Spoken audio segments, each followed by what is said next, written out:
يا أيها الذين آمنوا اتقوا الله ولتنظر نفس ما قدمت لغد. الحمد لله رب العالمين والعاقبة للمتقين ولا عدوان إلا على الظالمين. أشهد أن لا إله إلا الله وحده لا شريك له وأشهد أن محمدا عبده ورسوله صلى الله عليه وعلى آله وصحبه ومن تبعهم بإحسان إلى يوم الدين. أما بعد. Ma'asyiral muslimin wal muslimat rahimani wa rahimakumullah. Alhamdulillah, pujian dan sanjungan hanyalah milik Allah.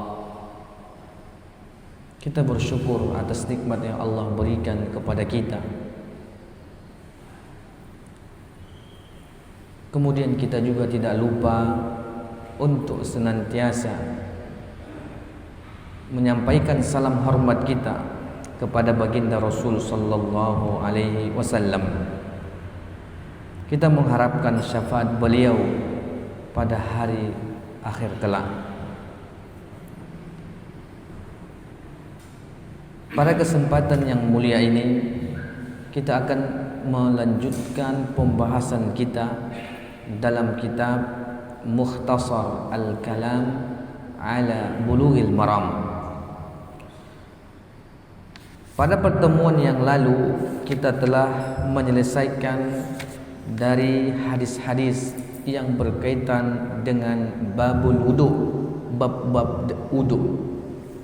Kemudian sekarang kita akan melanjutkan dalam babul mashi 'alal khuffain, bab mengusap sepatu.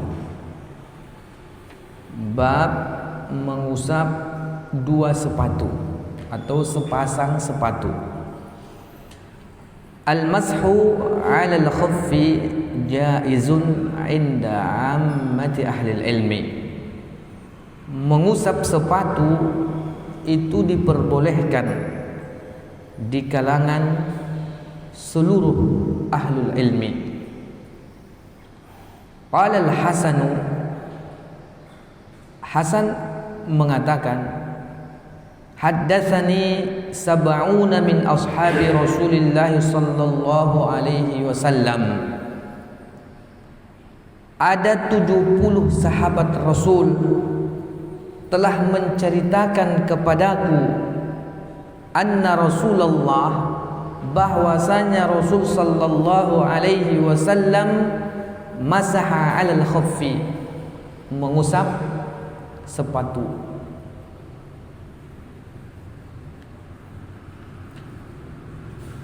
Hadis pertama daripada bab mengusap sepatu ini, kalau dalam kitab hadisnya nomor 53. Anil Mughirah ibnu Syu'bah radhiyallahu anhu qala, dari Mughirah ibnu Syu'bah radhiyallahu anhu ia berkata, kuntu ma'an nabiy sallallahu alaihi wasallam fatawadda'a fa ahwaitu li anzi'a khuffai. Aku pernah bersama Nabi sallallahu alaihi wasallam ketika itu Rasul sedang berwudu, maka aku pun merundukkan diriku untuk melepaskan kedua sepatunya. Faqal, namun Rasul sallallahu alaihi wasallam berkata, da'huma, biarkanlah kedua sepatu itu, fa inni adkhaltuhuma, karena sesungguhnya aku memakainya tahirataini, dalam keadaan suci. Famasaha alaihima, maka Rasul mengusap kedua sepatunya. muttafaqun alaih. Walil arba'ati illa an-Nasa'i, dan diriwayatkan oleh imam yang empat kecuali Imam An-Nasa'i. Beliau mengatakan annan Nabi sallallahu alaihi wasallam masaha a'lal khuffi wa asfalahu wa fi isnadihi dha'fun. Bahwa Nabi sallallahu alaihi wasallam mengusap bagian atas sepatunya dan bagian bawah. Ini dikeluarkan oleh Imam An-Nasa'i, namun ternyata sanadnya dhaif, lemah. Al-haditsu dalilun ala jawazil mashi 'ala al-khuffain. Hadis ini sebagai dalil atas bolehnya mengusap kedua sepatu. Qala al-Imam Ahmad, Al-Imam Ahmad mengatakan, "Laisa fi nafsi minal mashi 'alal khuffaini syai'un. 'Indi fihi arba'una hadisan 'anin Nabi sallallahu alaihi wasallam." Kata Al-Imam Ahmad, "Laisa fi nafsi," tidak ada pada diriku, maksudnya keraguan, minal mashi 'alal khuffain syai'un, dari perkara mengusap kedua sepatu sesuatu pun. Indi, kata Al-Imam Ahmad, padaku, fihi, ada arba'una hadisan, 40 hadis, anin Nabi sallallahu alaihi wasallam, dari hadis Nabi sallallahu alaihi wasallam yang mengatakan bahwa beliau mengusap kedua sepatunya. Qauluhu kuntu ma'an Nabi sallallahu alaihi wasallam, perkataan dulu aku pernah bersama Nabi, ai fi safarin, di dalam safar atau di dalam perjalanan. Kama sarraha bihi al-Bukhari, sebagaimana telah dijelaskan oleh Al-Imam Al-Bukhari, wa inda Malik, dan Imam Malik, wa Abi Dawud, dan Abu Dawud, annahu fi ghazwati Tabuk, bahwa kejadian tersebut adalah di perang Tabuk.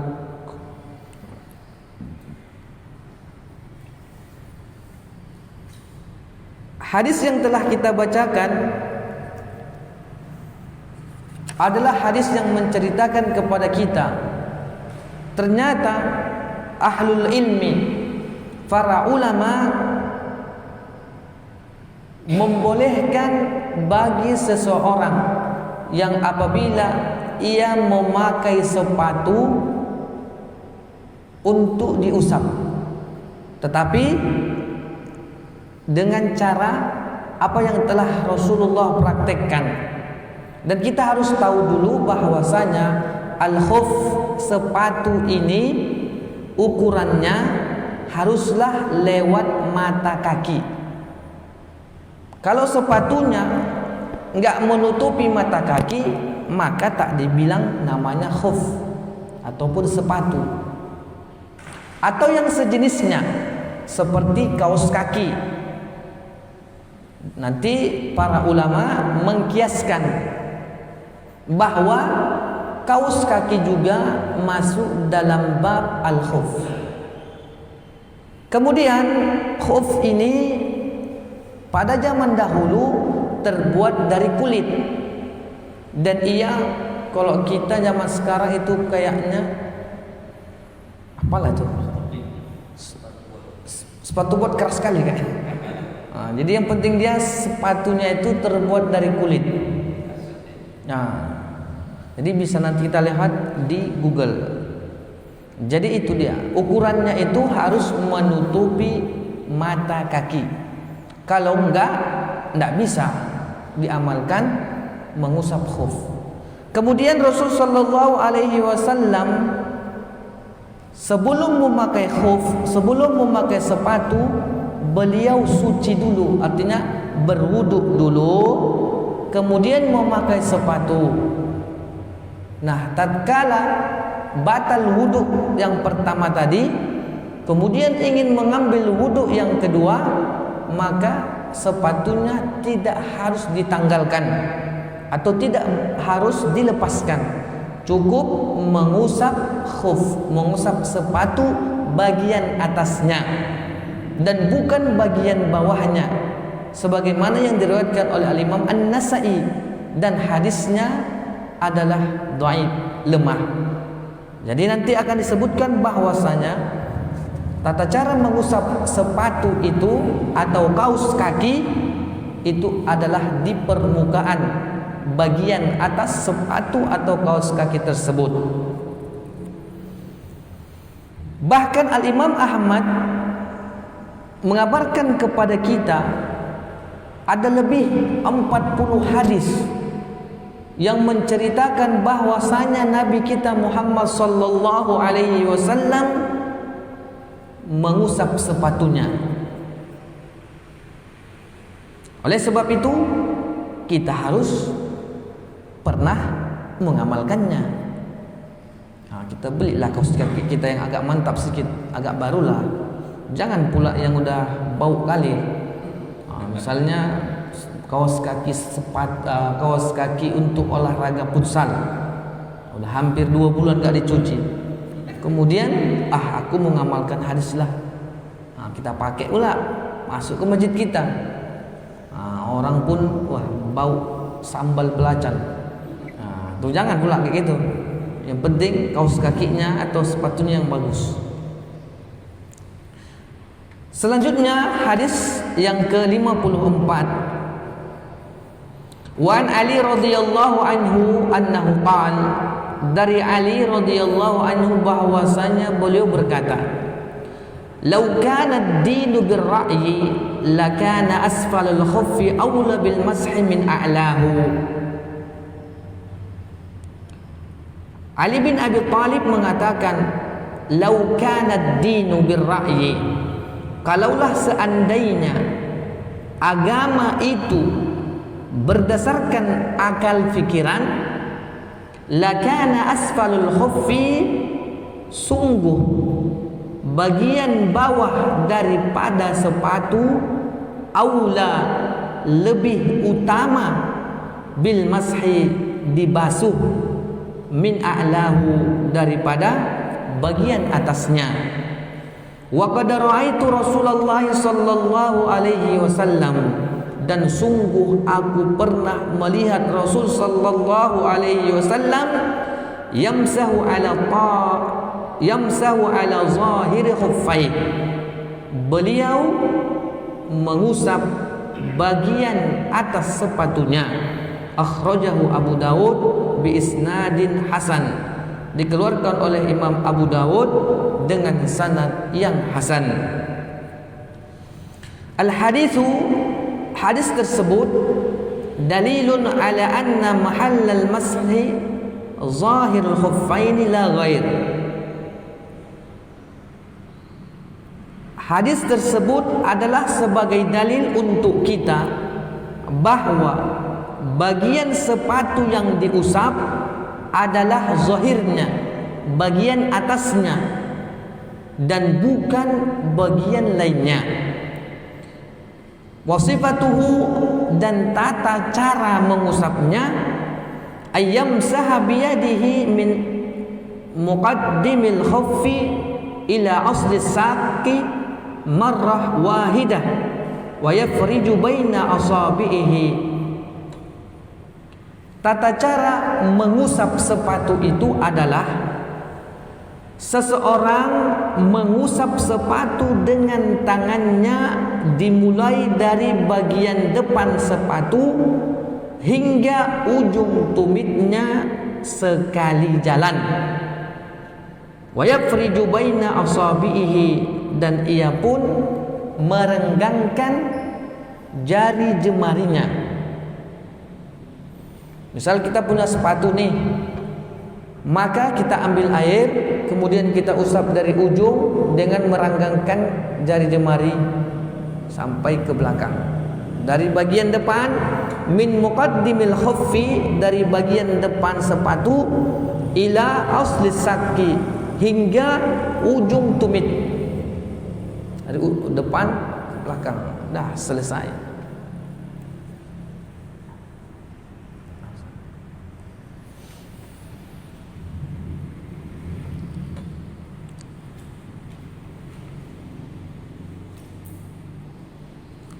Hadis selanjutnya, hadis yang ke-55. Ya, mengusapnya satu kali aja. Disebutkan marrah wahidah, sekali saja. Bukan seperti membasuh kaki seperti biasanya 3 kali. Enggak, ini sekali saja. Wa an Safwan ibn Assal radhiyallahu anhu qala, dari Safwan ibnu Assal radhiyallahu anhu, ia berkata, kana Nabi sallallahu alaihi wasallam ya'muruna idza kunna safran alla nanzi'a khifafana thalathata ayyamin wa layalihuna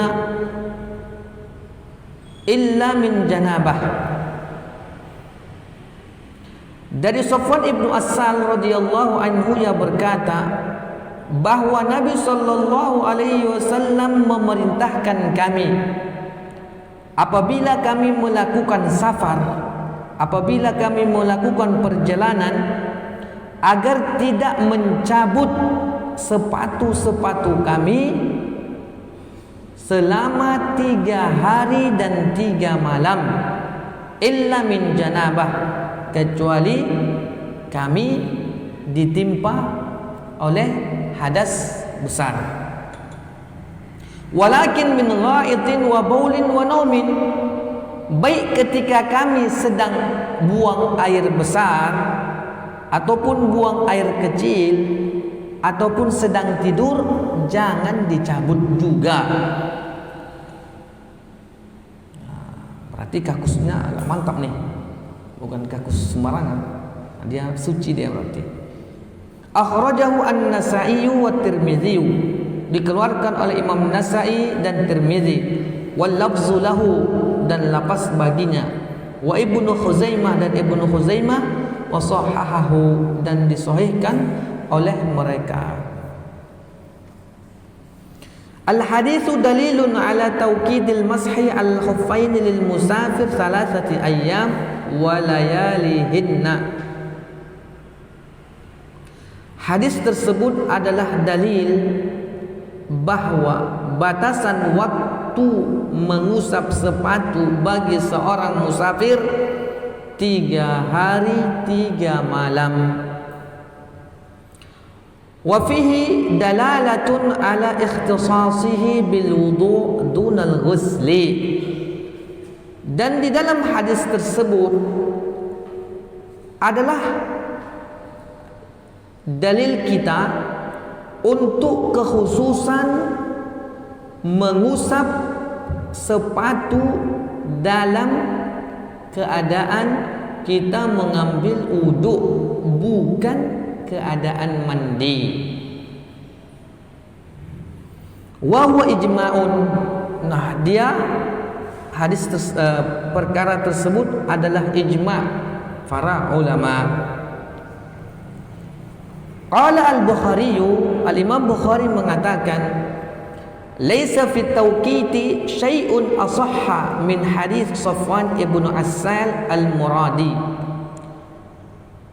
Tidak ada batasan waktu yang paling sahih yang diriwayatkan dari hadis-hadis yang ada, melainkan hadis Safwan lah yang paling sahih, yang paling benar tentang batasan waktu mengusap sepatu.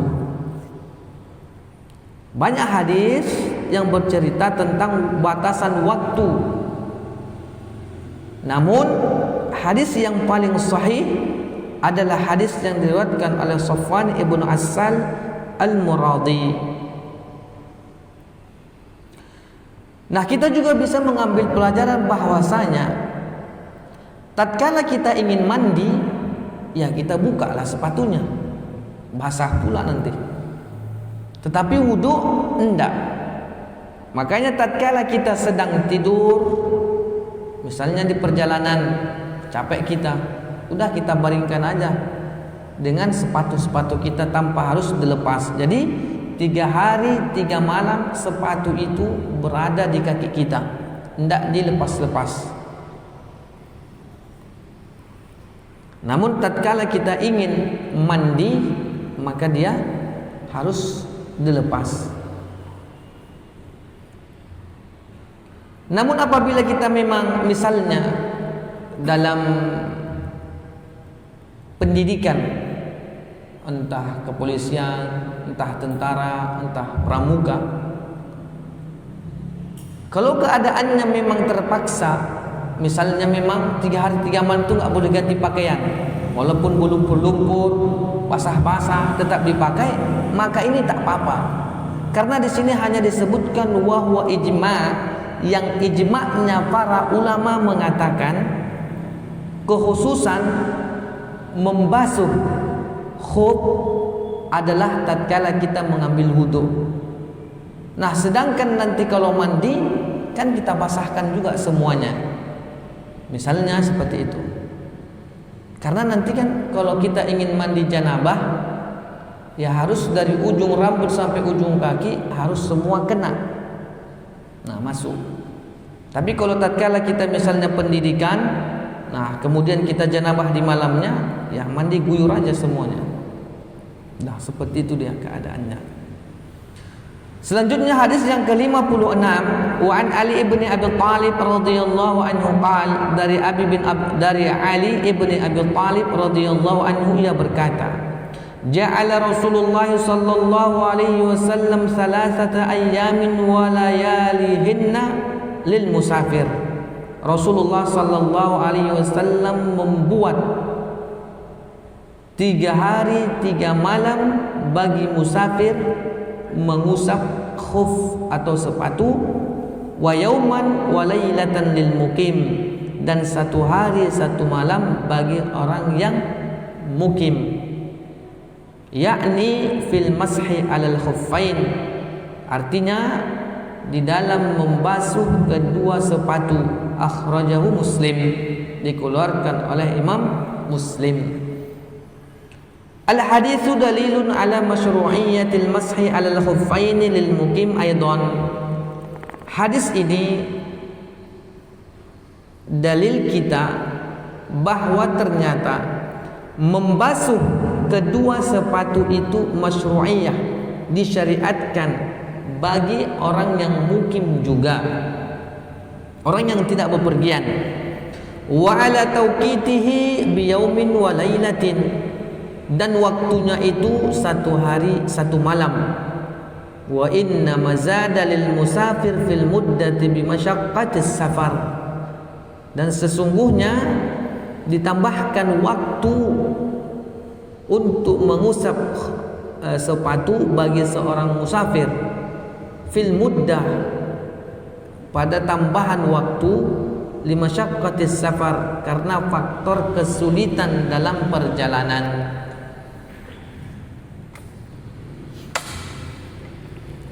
Masyiral muslimin dan muslimat rahimani wa rahimakumullah, jelaslah bagi kita ternyata kita yang sedang mukim, yang tidak melakukan perjalanan juga boleh mengusap khuf.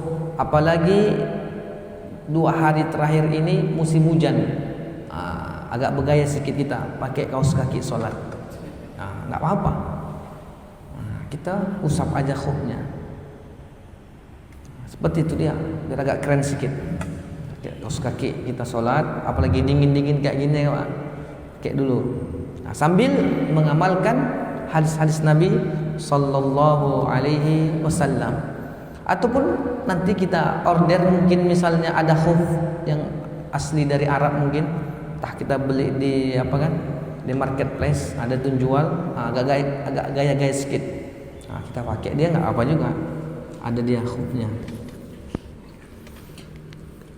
Hadis selanjutnya, hadis yang ke-57, wa an Thauban radhiyallahu anhu qala, dari Thauban radhiyallahu anhu ia berkata, ba'atha Rasulullah sallallahu alaihi wasallam sariyatan fa amarahum ay yamsahu 'alal asaib ya'ni al-ama'im. Rasul sallallahu alaihi wasallam pernah mengutus sariyah pasukan, fa amarahum, dan beliau memerintahkan pasukan tersebut ayyamsahu 'alal asaib, agar mereka mengusap asaib, yakni al-amaim. Asaib itu adalah amaim, artinya sorban.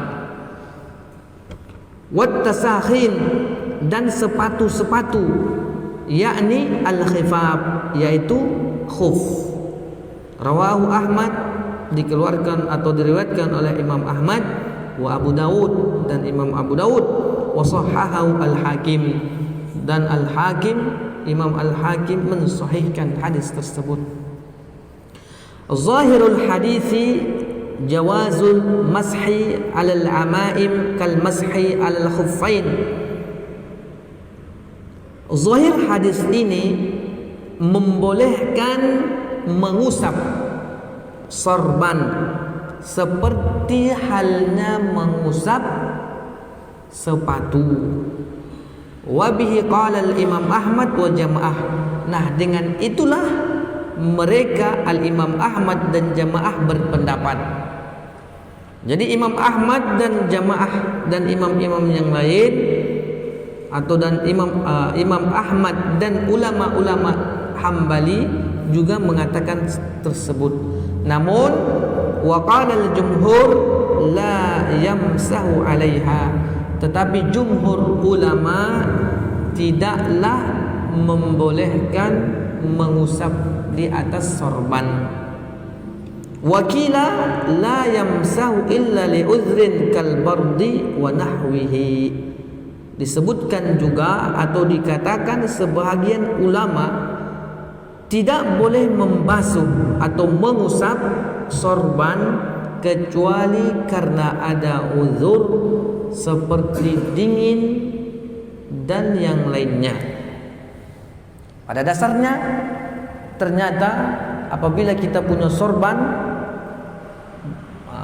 kemudian mengambil air wudu, pendapat Imam Ahmad dan jamaah ulama yang lain membolehkan, tetapi jumhur ulama tidak membolehkannya, berarti harus dicabut. Nah, di sini ada perbedaan para ulama, yang mana yang kita pilih melihat kondisi keadaan kita. Hadis ke-58, biar kita habiskan nih hadis yang berkaitan dengan mengusap sepatu. Kita kencangin aja nih biar cepat habis kitab kita nih kan. Nggak terlalu banyak-banyak syarahnya. Yang penting kita paham ada konteks hadisnya. Wan Umar radhiyallahu taala anhu, dan dari Umar radhiyallahu taala anhu mauqufan, hadis yang mauquf. Wa anna Anas marfu'an, dan dari Anas secara marfu', idza tawaddaa ahadukum, apabila berwudu salah seorang kalian, falabisa khuffaihi, kemudian ia memakai kedua sepatunya, falyamsah alaihima, maka usaplah keduanya, yaitu sepatu. Wal yusalli fihima, dan salatlah dengan menggunakan sepatu itu juga. Wala yakhla'huma, dan jangan melepaskannya, insya'a, jikalau mau, illa min janabah, kecuali tatkala sedang janabah, sedang berhadas besar.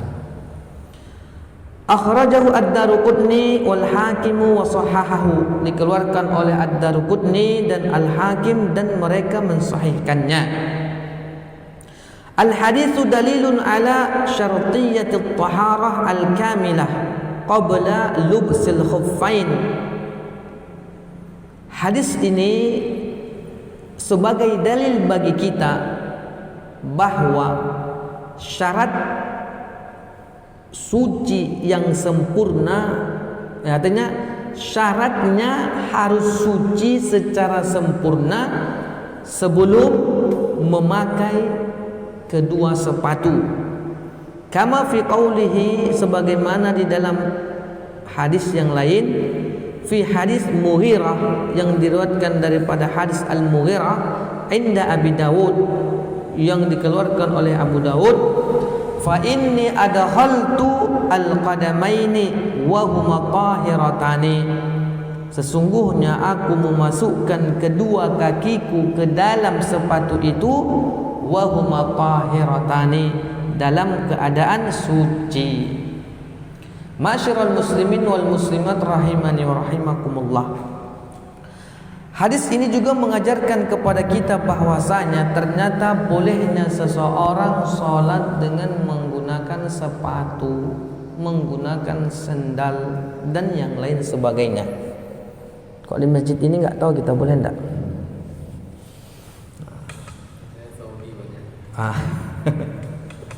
Jadi mudah-mudahan nanti kita praktekkan sholat dengan menggunakan sepatu atau sendal, ya waktu-waktu kemah, mukhayyam, atau rihlah-rihlah, naik gunung dan sebagainya. Hadis yang ke-59, wa an Abi Bakrah radhiyallahu ta'ala anhu, dari Abi Bakrah radhiyallahu ta'ala anhu, anin Nabi sallallahu alaihi wasallam, dari Nabi sallallahu alaihi wasallam, annahu rakhasa lil musafir thalathata ayyamin wa layalihinna, bahwa Nabi sallallahu alaihi wasallam memberikan keringanan bagi para musafir mengusap kedua sepatunya dalam waktu, batasan waktu 3 hari 3 malam. Walil mukim, dan bagi orang yang mukim batasan waktunya untuk mengusap sepatu yauman wa lailah, 1 hari 1 malam. Idza tatahhara, apabila mereka bersuci memakainya. Fala bisa khuffaihi, kemudian memakaikan kedua sepatunya, ayyamsah alaihima, dan mereka pun mengusap keduanya. Akhrajahu ad-Daruqutni, dikeluarkan oleh al-Imam Daruqutni, wa sahahahu Ibnu Khuzaimah, dan disahihkan oleh Ibnu Khuzaimah. Hadis yang selanjutnya, hadis terakhir dari bab ini, wa an Ubay ibni Imarah radhiyallahu anhu, dari Ubay ibnu Imarah radhiyallahu anhu, annahu qala, bahwasanya beliau berkata, ya Rasulullah, wahai Rasulullah, amsahu al-khuffain, apakah aku mengusap daripada kedua sepatu? Qala na'am, Rasulullah pun menjawab iya. Qala yauman, kemudian ia pun berkata 1 hari. Qala na'am, iya. Qala wa yaumain, kemudian ia pun berkata 2 hari. Qala na'am, kata Rasulullah iya. Qala wa thalathata ayyam, kemudian sahabat tersebut pun mengatakan 3 hari juga.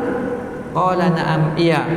Wa ma syi'ta, dan terserahmu saja. Akhrajahu Abu Dawud wa qala laisa bil qawi, dikeluarkan oleh Abu Dawud dan dikatakan laisa bil qawi, bukanlah, atau hadis ini bukanlah hadisnya kuat, hadisnya agak lemah karena kalimat wa ma syi'ta, dan terserahmu aja, artinya ada tambahan harinya. Istadalla bihi ala adami tauqitil mashi, mengambil dalil dari hadis tersebut bahwa tidak adanya pembatasan waktu untuk mengusap sepatu. Hadis yang kita bacakan tadi, hadis itu mengajarkan kepada kita ternyata tidak adanya batasan waktu untuk mengusap sepatu. Tetapi ternyata hadis ini tidak kuat. Wal haditsu la yuqawimul ahadits allati salafat wa la yudaniha li dha'fihi. Hadis tersebut tidaklah bertentangan dengan hadis-hadis yang telah berlalu dan juga tidak bertentangan karena lemahnya. Walau sabata lakana itlaquhu muqayyadan bitilka al-ahadis. Kalaupun hadis yang telah kita bacakan dia sabit, dia sahih, sungguh keumuman kemutlakannya itu harus dikhususkan, harus diikat, harus dimuqayyadkan dengan hadis-hadis yang lainnya. Kama yuqayyidu bi syartiyatit taharah, sebagaimana yang harus dikaitkan, dikhususkan dengan syarat memakai khuf itu harus dengan taharah, yaitu harus suci. Jadi ternyata hadis-hadis yang berkaitan tentang mengusap kedua sepatu tidak ada yang bertentangan, walaupun sebahagian ada yang sahih hadisnya, ada yang hasan, dan ada yang lemah, tidak kuat.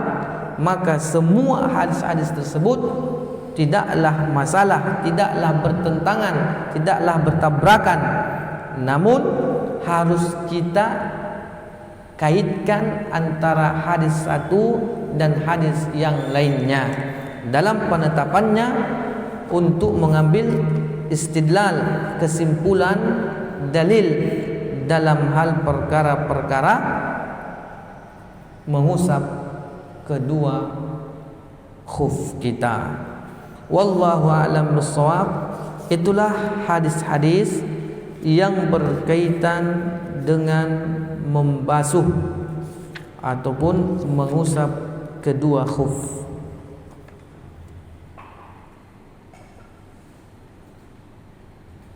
Ada 8 hadis. Mudah-mudahan ada yang kita hafal. Inilah yang mungkin yang bisa kita sampaikan pada pertemuan yang berbahagia ini. InsyaAllah pada pertemuan yang akan datang kita akan membahas tentang hadis-hadis yang berkaitan tentang nawaqidul wudu, babu nawaqidul wudu, bab-bab tentang pembatal-pembatal wudu. Dan insyaallah agak ramai, agak banyak hadisnya, insyaallah.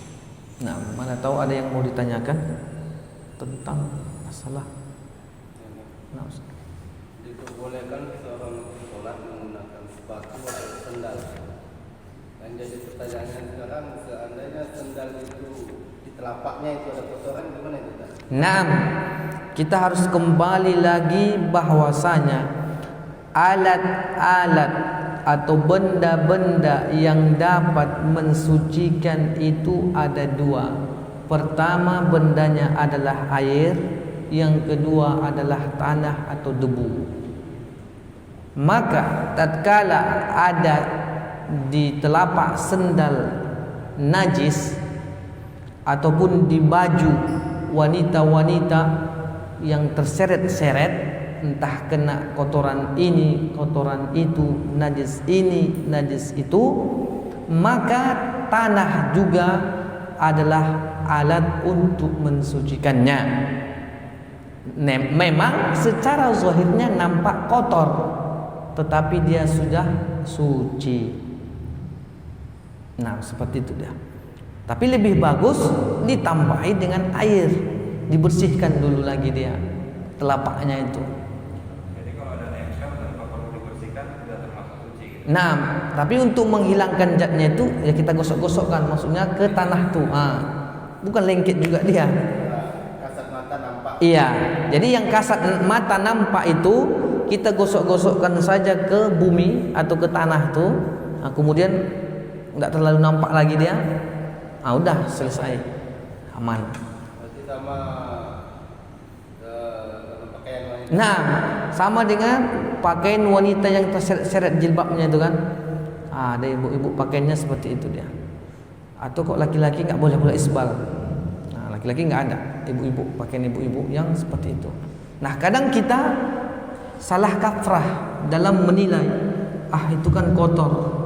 Kotornya itu pula yang jadi dominan dalam berpikir itu, padahal dia sudah suci. Makanya dalam hadis itu at-tahuru syatrul iman, bukan an-nazafatu minal iman, kebalik. Sedangkan at-tahuru minal iman, kesucian itu adalah bagian dari iman, bukan kebersihan daripada iman. Ini dia agak salah sedikit. Wallahu a'lam bissawab. Jadi intinya bahwasanya balik pada uruf masing-masing, melihat urufnya, keadaannya. Kalau memang masjid itu dia misalnya nggak diperbolehkan, dilarang, nggak boleh pakai sepatu sholat, ya cemana lagi kan? Jangan juga kita ngeyel, ini hadis Nabi nih, harus pakai sepatu nih. Kalau nggak aku tendang pula, aku nanti pakai sepatu katanya. Ini nggak juga. Jadi harus mengikuti daripada syarat-syarat yang telah ditentukan oleh pengurus-pengurus masjid tersebut. Karena Rasulullah menyebutkan al-muslimu ala syurutihim. Seorang muslim itu harus mengikuti syarat-syarat yang telah mereka sepakati. Kan pengurus-pengurus masjid kan sepakat dulu mereka, adanya musyawarah, ada rapat. Gimana nih masjid kita nih, bebas atau terikat? Maksudnya bebas, boleh siapa saja sholat, tapi terikat, tak boleh pakai sepatu misalnya, atau pakai sendal dan yang lainnya. Kok pakai kaos kaki boleh enggak? Ya tengok dulu kaos kakinya. Kalau bau kali, enggak usah lah dulu. Tapi kalau dia baru, enggak apa-apa dipakai untuk menjalankan sunnah Nabi sallallahu alaihi wasallam. Wallahu a'lam bissawab. Mudah-mudahan dengan adanya atau belajarnya kita hadis-hadis yang berkaitan dengan membasuh kedua sepatu, akan lebih paham kita makna Islam itu sendiri.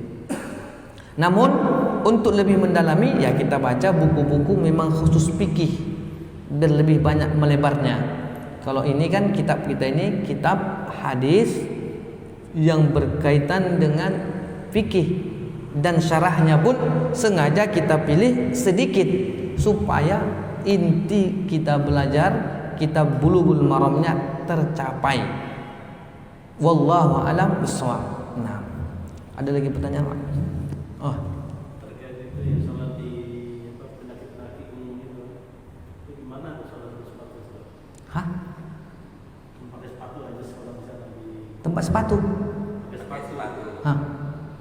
Gimana itu artinya kayak dulu lah sepatu gimana?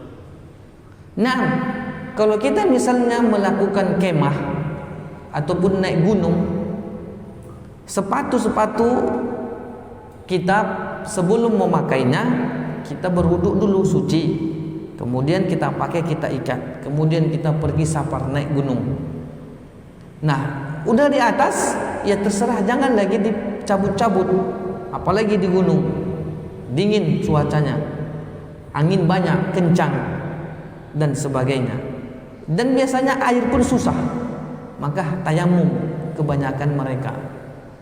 Kemudian tidurnya juga jangan dilepas, pakai aja tuh sepatunya, jangan dilepas waktu kita pun buang hajat atau BAB atau buang air kecil, apalagi di hutan-hutan kayak gitu kan, tempatnya batu-batuan, keluarkan aja situ, nabung aja di situ, tanda kita pernah ke situ, kita tinggalkan kotoran kita, gitu bahasa mereka. Baru nanti bisa cerita, taiku aja udah pernah sana sampai, gitu bahasanya. Itu dia bahasanya seperti itu. Udah pernah aku ngencinginya itu katanya. Itu dia. Karena disebutkan tadi dalam hadis bahwasanya para sahabat Rasul sallallahu alaihi wasallam tatkala mereka diutus untuk berperang, di antaranya perang Tabuk, mereka disuruh bahwasanya jangan melepas sepatu-sepatu mereka. Walaupun mereka buang air besar, buang air kecil, tidur. Jadi udah jelas. Namun ingat juga waktunya. Ada batasan waktu, jangan pula keenaan lupa pula. Ini harus kita. Nah, batasnya 3 hari 3 malam. Maka para ulama berbeda pendapat dalam waktunya bagaimana. Ya, misalnya kalau kita ini hari Jumat, kita mulai memakainya, artinya ini udah mau jam 9 nih. Jadi kita berwudu, kita pakai mulai sepatu. Ini jam 9 malam. Kalau kita seorang mukim, maka jam 9 malam besok udah nggak boleh lagi. Maka berarti yang bisa besok berarti kita gunakan mengusap khuf itu sholat Jumat, sholat subuh, zuhur, asar, maghrib, isya, habis. Untuk subuhnya lagi udah batal daripada khufnya tersebut, mengusapnya. Dia batal karena waktunya habis. Nah, disebutkan juga pembatalnya lagi adalah apabila dia koyak. Jadi koyak itu sepatunya itu atau kaos kakinya bolong, itu batal dia. Atau tatkala kita berjalan terbuka terpijak kawan kita lah, kita ke sepatu jalan nih, maka terpijak dia, batal, kita cabut. Artinya kita cabut sepatu batal, ataupun koyak dia batal, kemudian waktunya habis. Wah, seperti itulah dia cara mengetahuinya. Itu batal khufnya kan? Iya, batal khufnya, nggak bisa lagi diusap. Wuduknya tetap sah. Itu sebahagian pendapat ulama. Ada sebagian mengatakan nanti bab tentang nawaqidul wudu, pembatal wudu akan dijelaskan bahwasanya ada juga yang mengatakan wudunya pun batal habis waktunya. Ada sebagian, tapi yang sahih bahwasanya mengusap khufnya itu dia nggak lagi boleh untuk episode selanjutnya, tetapi wudunya sah. Ya, maksudnya wudunya sah itu jangan pula pembatal wudunya itu terlanggar, enggak gitu loh. Nah, seperti itu. Nanti agak lebih diperjelas, agak diperdalam dalam bab pembatal wudu. Nah, akan disinggung nanti di sini tentang hal tersebut. Nah, sepatunya benar-benar harus tertutup semua ya, Ustaz ya. Iya. Boleh contoh seperti sendal gunung itu. Itu enggak. Masih nampak itu jari enggak boleh ya. Enggak ganti ya. Nah, Kayak sepatu PDL gitu. Nah, ya. Cuman mungkin kalau dulu orang Arab mungkin tapaknya itu lebih lunak, lebih lentur. Kan? iya, ada di apa jual online tuh. Ya. Ada, pernah Anda lihat juga ada kawan-kawan yang Mereka enak tetap masih Iya. sholat pakai sepatu masih enak. dia kayak mana bilangnya? Lentur lah. Iya, terlentur. Tapaknya lebih lentur. Anda pernah juga nengok langsung kawan-kawan yang sekolah Madinah itu kan bawa dia pulang kampung kan agak gaya-gaya sedikit. Gitu dia, mantap juga sih. Tapi nggak ada uangnya kan mau dibeli gitu. Nah, dia seperti itu dia. Tapi nggak boleh itu sepatunya di bawah mata kaki ya. Iya, nggak bisa. Dia ukurannya itu dia harus tutup mata kakinya. Kalau di bawah mata kaki, kalau nikah itu mereka kadang pakai kaos kaki itu. Ada kaos kakinya boleh. Berarti kaos kakinya yang dia apa gitu? Ya, makanya nanti juga disebutkan nanti di dalam kitab-kitab yang lain bahwasanya apabila khufnya itu 2 lapis. Misalnya kaosnya 1 dipakainya, satu lagi. Ulama mengatakan bahwasanya kalau ingin mengusapnya itu ada sebagian yang lapisan kedua itu boleh, ada yang melainkan lapisan yang dekat ke kulitnya itu dilepas dulu dia, baru dia khuf yang apanya gitu. Itu dua pendapat. Tapi yang agak yang rojih itu ya atas yang kedua itulah, nggak dibuka-buka lagi dia, kan udah satu nyawa dia, karena dia gitu. Jadi kalau kita sepatunya itu nggak sampai mata kaki, sedangkan kaos kakinya sampai, maka sepatunya itulah kita khuf, tapi dengan niat itu kaos kakinya gitu. Nah, itu nanti akan dijelaskan juga. Nah, itulah. Makanya lebih enak tuh buku fikih langsung gitu. Akan banyak diceritakan itu. Apalagi nanti baca kitab Syarhul Mumti' karya Syekh Shalih Al-Utsaimin. Dia ada 20 jilid misalnya. Nah, itu bisa tuh. Dibaca dia, mana tahu semangat kita kan. Wallahu a'lam bishawab. 6. Oke dong. Ya.